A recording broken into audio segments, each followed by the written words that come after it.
दोस्तों artificial intelligence के कारण हमारी दुनिया बहुत तेज़ी से बदल रही है और इसका एक लाइव एग्जाम्पल मैंने खुद एक्सपीरियंस किया। अभी 2 दिन पहले एआई से रिलेटेड चीज़ें ही मैं शायद पढ़ रहा था या सोच रहा था कुछ, तभी मुझे कॉल आई और एआई की कॉल थी, गूगल एआई की। And I am not kidding, आप पहले ये कॉल सुन लीजिए फिर हम इस बारे में और बात करते हैं। हेलो। हाय, मैं गूगल मैप्स से कॉल कर रहा हूँ। मैं कौन? गूगल मैप्स पर आपके बिजनेस के टाइमिंग्स अपडेट करने के लिए कॉल कर रहा हूँ। ये ऑटोमेटेड कॉल हमारी सेवाओं को बेहतर बनाने के लिए रिकॉर्ड की जा रही है। क्या आप मुझे अपने बिजनेस के सप्ताह भर के खुलने और बंद होने का समय बता सकते हैं? आप ह्यूमन बीइंग हैं या रोबोट हैं आप? हेलो। गूगल द्वारा बनाया गया एक ऑटोमेटेड सिस्टम हूँ। ओके, वेरी आप गुड। हफ्ते के सभी 7 दिन अपना बिजनेस कब खोलते और बंद करते हैं? हम लोग का खुलता है सुबह 8 बजे। सुबह आप 10 बजे बताइए, 10 बजे से लेके 8 बजे तक रात के। ट्यूसडे ऑफ रहता है, क्या समझे? ठीक है, समझ आ गया। आपका समय देने के लिए धन्यवाद। Good bye. ओके, तो सुना आपने। तो वो जो कॉल थी वो उस थी तो एआई के द्वारा, बट वो नेचुरल लैंग्वेज प्रोसेसिंग जिसे हम एआई टर्म यूज़ करते हैं, कि वो हम मेरी भाषा को बड़ी इजीली समझ पा रही थी, या वो असिस्टेंट जो था वो समझ पा रहा था एंड रिस्पॉन्ड कर रहा था। उसने जब मुझे बोला हाँ समझ गया, तो मुझे बड़ा अचंभा हुआ कि अरे यार, ये तो बड़ी ज़बरदस्त चीज़ है। हालांकि मैं इसके बारे में पढ़ता रहता हूँ और मुझे पता है, पर जब आप लाइव कुछ एक्सपीरियंस करते हैं तो उसका अलग ही मज़ा होता है। And I was really happy. मैंने अपने दोस्तों के साथ शेयर किया, बताया सबको। तो ये अब हो रहा है, मतलब जिसको कहते थे कि ये चीज़ होगी और आगे एआई जो है रिप्लेस कर देगा कॉल सेंटर एग्जीक्यूटिव्स को एंड ऑल दैट, तो that is now happening. And I think जो बड़े बड़े जो ले ऑफ्स हो रहे हैं टेक कंपनीज़ में या इस तरह की कंपनियों में, डेफिनेटली कहीं ना कहीं उसमें एआई का रोल है ही। तो दोस्तों इसके कई सारे यूज़ केसेस बन सकते हैं, इनफाइनाइट यूज़ केसेस बन सकते हैं कि एआई कैसे काम करेगा। तो मैं यूज़ केसेस की बात कर रहा था। यूज़ केसेस क्या बन सकते हैं? फॉर एग्जांपल, ये एक तो सीधा सा हो ही गया कि गूगल बिजनेस का। ओके सर, सॉरी मैंने आपको बताया नहीं वो कॉल मेरे पास क्यों आई थी, तो पहले वो बता देता हूँ। कॉल इसलिए आई थी क्योंकि मेरी वाइफ का सलून है यहीं ग्रेटर नोएडा वेस्ट में, पैम सलून एंड एकेडमी नाम से एक सलून है। तो उस सलून का गूगल पे बिजनेस पेज है। अब उस पे वो timing end of and all those things वो अपडेट करने के लिए मुझे कॉल आई थी, जैसा कि आपने सुना। और वो कितनी आसानी से उसने मुझे समझ लिया, ये भी बहुत अच्छी बात है। अब वो अपने आप वो बिज़नेस पेज वो अपडेट कर देगा, मतलब जिससे भी बात करेगा उसके हिसाब से वो अपडेट कर देगा। तो एक तो यूज़ केस आपके सामने यही हो गया सिंपल सा, कि जो कॉल मुझे पहले कोई ह्यूमन बीइंग करता, मुझसे टाइम लेता, मुझसे इन्फॉर्मेशन लेता, फिर मेरा पेज अपडेट करता या मुझे कहता, अब वो चीज़ ऑटोमेटिकली एक एआई असिस्टेंट कर देगा। इसी तरह से दोस्तों बहुत सारी कॉल सेंटर्स हैं। मैंने मेरी खुद भी पहली जॉब जो है कॉल सेंटर की थी, कन्वर्जिस में मैं काम करता था। तो मैं टेक्निकल सपोर्ट देता था उसमें, बहुत पहले की बात है।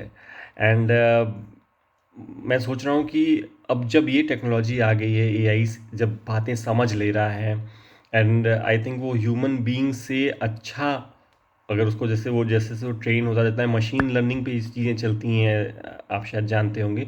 तो मशीन लर्निंग में क्या है, मशीन लर्निंग में ये है कि आपको मशीन को फीड नहीं करना पड़ता है कि ये सीखो ये सीखो ये सीखो। एक बार आपने पैरामीटर सेट कर दिया, एल्गोरिथम सेट हो गया, फिर वो डेटा जैसे जैसे उसको मिलता जाता है वो चीज़ें लर्न करता जाता है। तो डेफिनेटली ह्यूमन बीइंग की जो एक कैपेसिटी है उससे आगे वो लर्न नहीं कर पाएगा, लेकिन जो मशीन लर्निंग है उसमें वो काफ़ी कुछ आगे का लर्न करके और अच्छा रिस्पॉन्स दे सकता है। तो बहुत सारे कॉल सेंटर जो तरह तरह की सुविधाएं देते हैं, या फिर इवन जो सेल करते हैं फ़ोन करके, रोज़ फ़ोन आता रहता है हम लोग के पास, लोन ले लो, ये शेयर स्टॉक में इन्वेस्ट करो एंड ऑल दोज। तो वो सब चीज़ें ह्यूमन बींग्स की ज़रूरत ही कहाँ रह जाएगी दोस्तों। वो तो फिर एआई जब इस तरह से करने लगेगा, and over the passage of time I think वो जो थोड़ा मुझे मैं पकड़ ले रहा हूँ ना अभी कि ये रोबोट है और ह्यूमन बींग नहीं है, वो डिफरेंस भी डेफिनेटली अभी जैसे जैसे वर्जन 1.0 है, अब जैसे जैसे अब 2.0 3.0 5.0 पे पहुंचेंगे तो वो सारा डिफरेंस एकदम से ख़त्म हो जाएगा। डीप फेक्स आप देख ही रहे हैं कैसे कैसे डीप फेक्स आ रहे हैं। मतलब आप अक्षय कुमार वाला जो डीप फेक था, आप कह ही नहीं सकते हैं कि अक्षय कुमार नहीं बोल रहा है वो। तो आगे की मतलब बहुत सारी चीज़ें बदल जाएंगी। अभी मैं आज मेदांता गया था, कुछ मदर इन लॉ से रिलेटेड कुछ काम था मुझे। तो मेदांता में मैं सोच रहा था कि आगे क्या होगा कि एआई असिस्टेंट वहाँ पे एक ह्यूमनॉइड फॉर्म में हो सकता है, एंड मे बी आगे वो भी आपको डिफरेंस ना पता चले कि ह्यूमन बीइंग बैठा है कि रोबोट बैठा हुआ है। एक ह्यूमनॉइड वहाँ पे होगा। आगे मैं आपको 5 साल के अंदर ये चीज़ डेफिनेटली हमें देखने को मिलने लगेगी कहीं ना कहीं, या शायद लार्ज स्केल पे भी हो पाए कि आप जाएंगे, एक एक ह्यूमनॉइड होगा, वो मुझे देखते ही पहचान जाएगा, क्योंकि उसके पास डेटा होगा कि ये इस पेशेंट से रिलेटेड जो है कोई व्यक्ति है, और पेशेंट आईडी या कोई भी चीज़ एक इन्फॉर्मेशन लेने के बाद, या फिर फेशियल रिकॉग्निशन से, क्योंकि कंप्यूटर विजन भी डेफिनेटली ग्रो होता जाएगा, वो भी कैपेबिलिटी मुझे देखते ही, मुझे स्कैन करते ही, मेरी आंखों को देखते ही हो सकता है, hello mister Gopal Mishra, welcome, how may I help you. और वो फिर मुझे सारा डेटा मेरा मेरे सामने होगा, मैं जो पूछूंगा वो बता देगा, डॉक्टर्स कब मिलेंगे, किस रूम में बैठे हैं, कैसे जाना है, एंड एवरीथिंग। तो वहाँ पे भी एक बहुत एक ऐसा यूज़ केस आ सकता है सामने, एक ऐसी चीज़ आ सकती है जिससे दुनिया काफ़ी बदले। एक और क्या हो सकता है, एक और तरीका ये हो सकता है कि जो ह्यूमन बीइंग्स अभी जो क्लास में पढ़ा रहे हैं हमारी टीचर्स, उनकी जगह भी इस तरह की टेक्नोलॉजी काम कर सकती है, और वो बच्चों को उनके क्वेश्चन का आंसर देना, पढ़ाना, बोर्ड पे लिखना। अभी जब वो ऑप्टिमस आपने देखा होगा, टेस्ला का, इलोन मस्क की कंपनी टेस्ला, उसका ऑप्टिमस क्या कर रहा है, वो अंडे भी उबाल ले रहा है। तो जब अंडे उबाल सकता है तो वो चौक या मार्कर उठा के वो बोर्ड पे लिख भी सकता है डेफिनेटली। और इनफाइनाइट इंटेलिजेंस के साथ वो कोई भी क्वेश्चन, कोई भी क्वेरी बच्चों की एक टीचर से अच्छे से ढंग से उसको टैकल कर सकता है। हाँ, वो एक अलग क्वेश्चन है कि इमोशनली बच्चों से अटैच हो पाना, या बच्चों का एक रोबोट से क्या रिलेशन बन सकता है, कहना मुश्किल। अभी जो ये मूवी आई है कल परसों जो रिलीज़ हुई है, शाहिद कपूर और कृति सेनन वाली, वो भी एआई पे ही है कि वो एआई से ही उसको शायद प्यार हो जाता है। मैंने देखी नहीं है, बट ऐसा ही कुछ लाइन है स्टोरी उसका।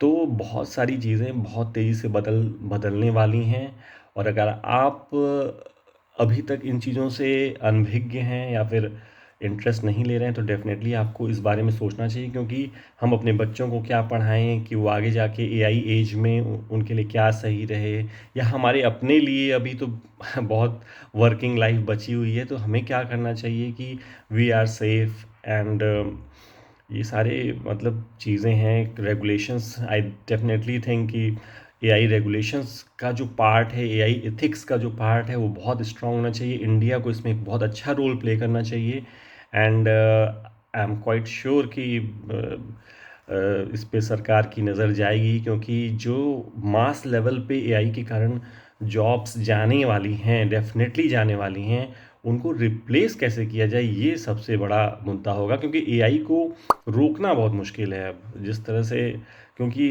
कॉम्पिटेंट नहीं रह पाएगी कोई कंट्री। अगर एआई को कहते नहीं हम एआई नहीं यूज़ करेंगे, तो डेफिनेटली वो अपनी प्रोडक्टिविटी को बहुत सफ़र करने देगी। यानी कि यूएस में बंदा बैठा एआई यूज़ करके 1 घंटे में वो 100 काम कर रहा है, तो यहाँ का बंदा जो है 1 घंटे में 10 ही काम कर पाएगा। आई मीन 10 टाइम्स प्रोडक्टिविटी का 10x, तो मतलब ईजिली एआई के थ्रू प्रोडक्टिविटी आप अचीव कर सकते हैं। तो एआई पे ban is not a possible scenario, but हाँ, कुछ गार्ड रेल्स, कुछ कुछ रेगुलेशंस ऑब्वियसली होने चाहिए।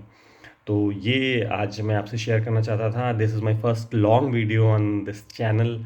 आई होप आपको अच्छा लगा होगा। लाइक कर दीजिएगा, सब्सक्राइब कर लीजिएगा, क्योंकि मैं कोशिश करूँगा कि अच्छी अच्छी बातें जो मैं पढ़ता हूँ, या पॉडकास्ट बहुत सारे सुनता हूँ, या फिर मैं मुझे जो है इंटरेक्शन होता रहता है कुछ लोगों से, तो वो आपके सामने लाता रहूँ और आपको अपडेट करता रहूँ। वीडियो की क्वालिटी में भी नॉर्मल रहेगी, या उसे मैं कोशिश करूँगा कुछ अच्छा कर पाऊँ, कुछ अगर इमेजेस वगैरह इसमें डाल पाऊँ तो वो भी डाल दूँगा। बट मेन मेरा फोकस है, जो मैं बात बता रहा हूँ वो सुनिए, उसमें अगर मज़ा आता है आपको तो डेफिनेटली अच्छा है। एंड एआई में इंटरेस्ट लीजिए, आप भी जो है एआई के बारे में पढ़िए, जानिए, समझिए। एंड डेफिनेटली एआई एक बहुत पावरफुल चीज़ है, उसे दुश्मनी करना सही नहीं है, तो उससे दोस्ती करना ही अच्छा रहेगा। That's all for today, thank you so much.